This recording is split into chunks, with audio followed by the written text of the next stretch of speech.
Hello, Taurus, and welcome to your new moon in Cancer reading. The new moon is happening on the 14th of July, and it is located at 22 degrees of Cancer. So if you know what house that is for you, if you have your natal chart, take a look at that and see what house is being activated.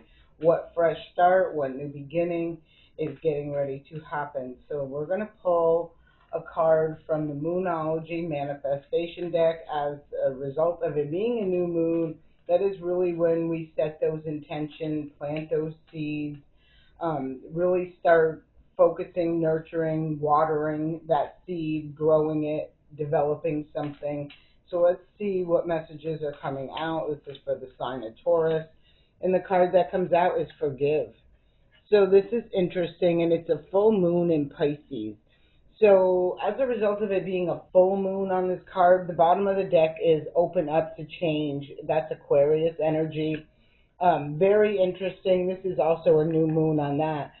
Pluto is in Aquarius right now, and it is bringing about change, like it or not, right? We're undergoing some sort of massive, major transformation. Back to this Pisces energy. I'm feeling like this is talking about releasing, it does say forgiveness. Forgive yourself, forgive others. I feel this is a time of closing out a cycle, is how I'm feeling. Pisces energy can talks about completion of cycles. It can talk about hidden enemies or illusions, confusion, delusion, any of those things. Intuition, I feel, is strong with this. I feel like this is intuitively knowing, right? And just because we intuitively know something doesn't mean that we always follow that intuition, right? And ultimately learn karmic consequences, things like that. So I'm feeling this is about forgiving oneself, forgiving others, closing out a cycle, and opening up to the change and the transformation that is taking place right now. Let's pull some energy from the Soul's Journey Oracle deck. I love this deck. It's so beautiful on this side. I love these cards. So let's see what energies want to show up and come out for the sign of Taurus. Again, this can be your sun, moon, rising, Venus, any personal planets, your north node, south node. Take what resonates, release what does not.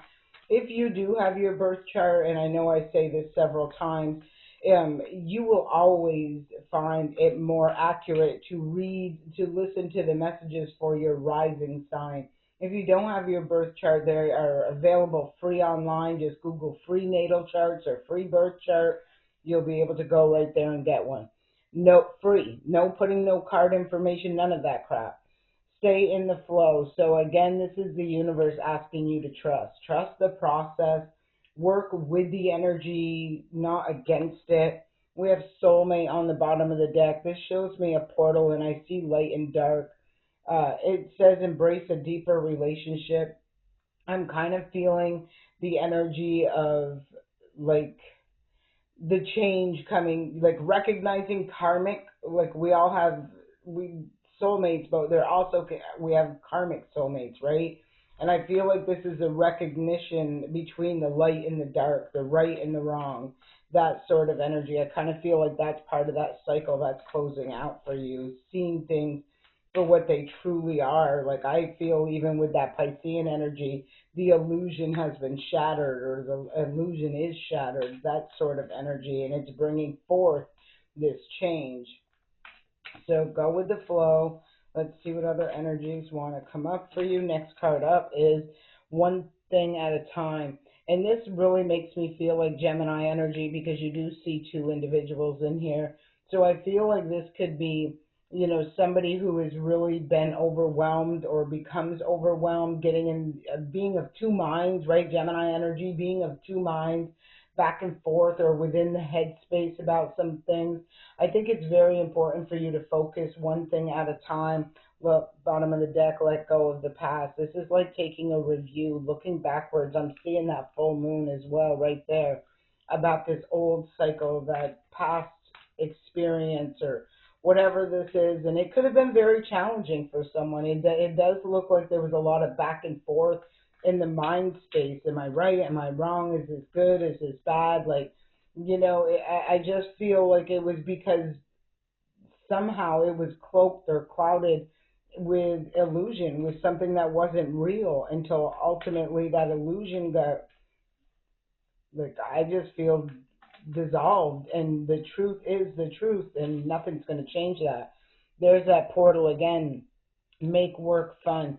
So I feel like this is starting at talking, leading to starting to enjoy, the happier experiences in life, and really, changing the vibrational frequency, going from, it could be stress, worry, anxiety, it can be overwhelmed in the mind, things like that, to just feeling more internally at peace. So I do feel it's important for you to make that balanced time for mind, body, and spirit, making sure you're taking the time to get out, do what you like, and enjoy that sort of energy. Look, there it is, showed right up, peace of mind. This is what I feel you're working towards. This is what I feel like is in the cards for you. But again, it doesn't just, okay, I want peace of mind and you get it. It's like, no, you have to make choices, decisions. You have to take actions that align you with that peace of mind. Optimism. So this is somebody feeling, I feel, feeling promising, or feeling like there's, I feel like they're in a very positive, high vibrational energy of knowing I can do this, I can create this change, I can have the strength, courage, and confidence to make choices that are better in alignment, that sort of energy. We're going to clarify some of these, and we're going to start with stay in the flow. So give us some energy on this stay in the flow. Oops. All right, two cards wanted to come out. Eight of Water and Judgment. So this is, and it does say call on here. Eight of Waters is talking about turning your back and walking away from something that's not emotionally fulfilling, or it's just walking towards something more meaningful when it comes to your soul, when it comes to your heart, when it comes to relationships, your feelings. I feel like somebody has been at this threshold and they're wanting to go through that. And I do feel like this is them making a judgment call to turn their back and walk away. Look, Six of Earth, go towards something more balanced, something more solid, something more stable and dependable is how I'm feeling.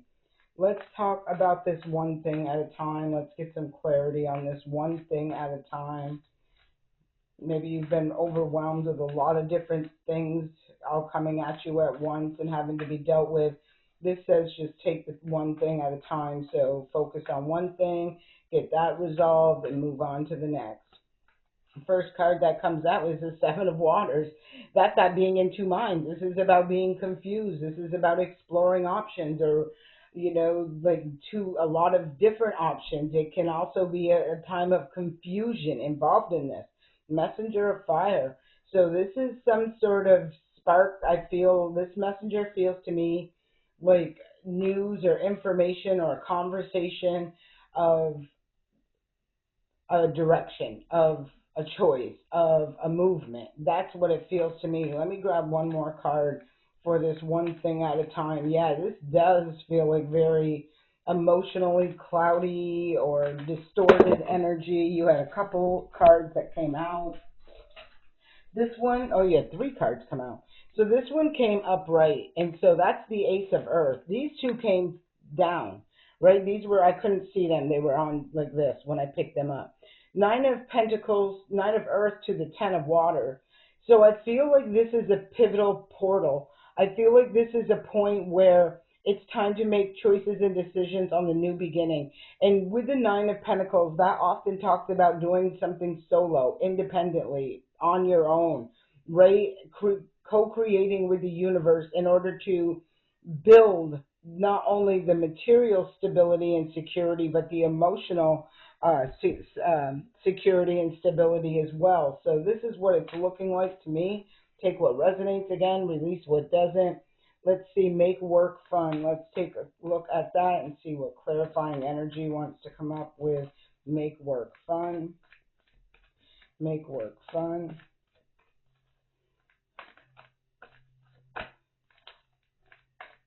Let's see, what messages want to come out for the oops, Here are these cards flying. They are. Eight of Fire. This is like advancing something. This is like really like taking a huge leap and step forward.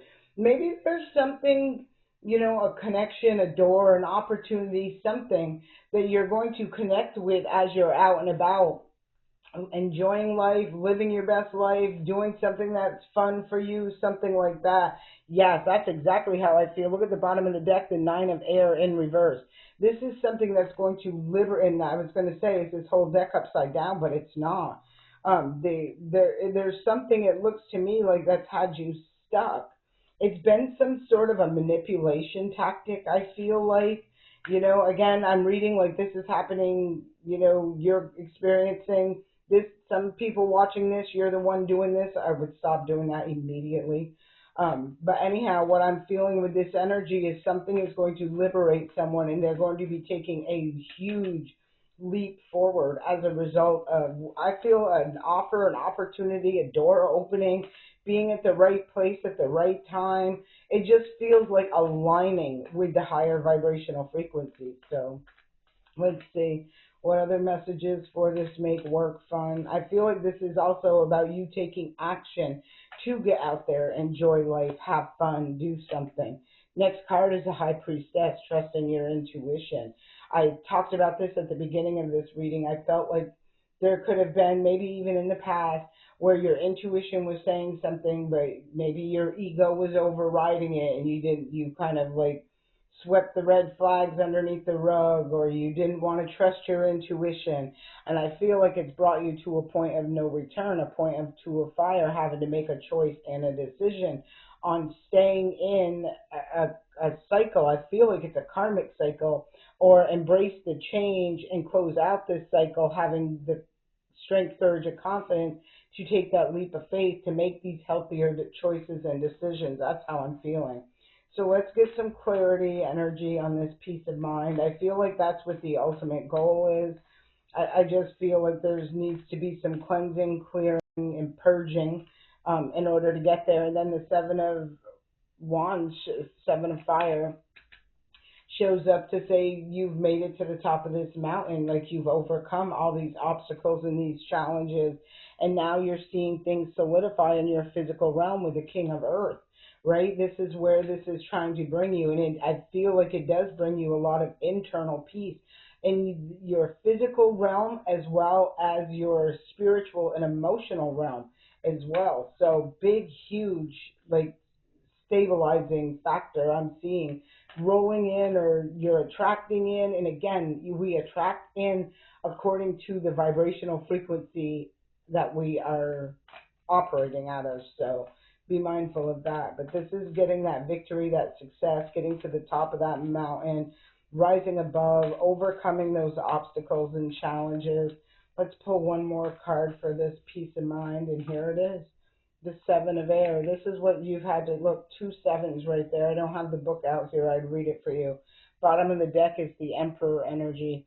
So I do feel with what I'm seeing right here is somebody's had to overcome a lot of sneaky behavior, deceptive energy, just like it feels just sneaky shady. Like you could have been somebody who dealt with a lot of lying, stealing, cheating, people who were master manipulators, that sort of thing. But this is showing me someone has risen above that. They've made some choices and decisions, or are making some choices and decisions that's changing the trajectory, or the direction that their life is going. I feel it's bringing them towards balance, peace, balance, and harmony within their physical, emotional, and spiritual realm. So let's pull a couple cards to close this reading out. We're going to be using the Divine Abundance deck. If you haven't already, I would appreciate it if you subscribe to the channel. Please like this video if it resonates with you, and absolutely leave a comment if you feel the need to do so. If you would like to buy me a coffee, my link is in the description box below. So let's keep going and finish this reading out. Grief, yeah. I do feel like whatever the cycle is that someone's closing out, like they are having to go through the grieving process. right? Grieving the loss. And even though it's for your greater good, it doesn't, we still grieve things that we have to let go of that aren't for our greater good. Maybe because we didn't want to let them go, whatever reason is. But flow is out here again at the bottom of the deck, and we've seen that up here. I feel the energy is showing you, it's trying to carry you or to assist you into leading you, guiding you down a more peaceful path, a more stable, solid path when it comes to the physical realm, emotional realm, and the spiritual realm. But it does look to me like there is some sort of grieving process you're going to have to go through as a result of the sacrifice that you make when it comes to closing out that cycle and clearing and cleansing your energy, making space for what is meant to be. I did see that Emperor on the bottom of the deck, right? And look, underneath this is the transformation. So this is that death card, and then underneath that is the Wheel of Fortune. Three major arcana cards right in a row. This talks about taking your power back. This is talking about having to make, the emperor is a true leader, right? And this person doesn't always get, oh, look at, under that was hidden, the Queen of Air, knowledge, wisdom, like knowing. I talked about that Aquarius right there where Pluto was going through the transformation. Pluto, transformation. But this emperor has to make tough calls, right? It's not, it's kind of like a lot of people can look at a person who's in a position of authority and think, think whatever they think, but this person to be a true leader has to make some tough calls, some tough choices. They have to say no. They have to cut things out that no are not for their greater good, that are blocking the wheel from turning favorably, blocking the abundance and all of that stuff. And underneath all of these was the moon. I'm not going any further deep down, but here we go with this. Like, this is grieving, and I do feel somebody is grieving a sacrifice that they've had to make, but it's because they want to build something, legacy, generational wealth, a solid foundation, something that stands the test of time. And I kind of feel like they're having to make some, yeah, look, Saint City. I feel like this is all about this inner peace, this peace and balance and harmony within their life, like I said, their emotions, their relationships, their physical foundation. It's almost like I feel somebody's having to, something has totally been brought down, and now it's time to reconstruct, like the deconstruct to reconstruct, which makes a lot of sense with Pluto in Aquarius. So you can look at what a house Aquarius is for you. I believe Pluto's within the first couple degrees of it, so you can look at what house that is activating. But it does feel like it's deconstructing to reconstruct, so you could build something more solid, more in alignment, what's meant to be. Next card that comes out is self-love. So yeah, this is just feels like a process, a chapter, a cycle in your life where you're having to purge, cleanse, clear, detox, trust your intuition, get more in alignment with that. I've seen that card show up twice now in two different decks. I kind of feel like at once upon a time somebody wasn't trusting their higher self and their intuition, ignored red flags, or bought into the illusion of what could be or the potential of something, and yada yada yada. And I feel like, looking back, I feel like they see it differently now. Next card out is grounded, and it came out in reverse. This card does not, these cards do not get read in reverse, but I do feel like somebody was not grounded. Now they were going through this transformation, and they're getting realigned. They're stepping onto their authentic path. They're going to attract in the vibration that they're emitting off, right? The energy that they have. And so keep that energy high. We've seen that optimistic card right here, optimism, high vibes, right? Life is opportunity was underneath that. Focus on your vision, right? This is about staying focused, eyes on the prize, on what you want, and recognizing, is this in alignment with what I want or is it not? And if it is, yay. And if it's not, be mindful of the time, energy, and effort you waste investing in that, because it's not for your greater good. I hope this message serves you well. Again, I thank you for being here. I do appreciate you. Please don't forget to like this video, subscribe to this channel, and leave a comment if you would like. I do send you an abundance of peace, love, and light. Have a great day.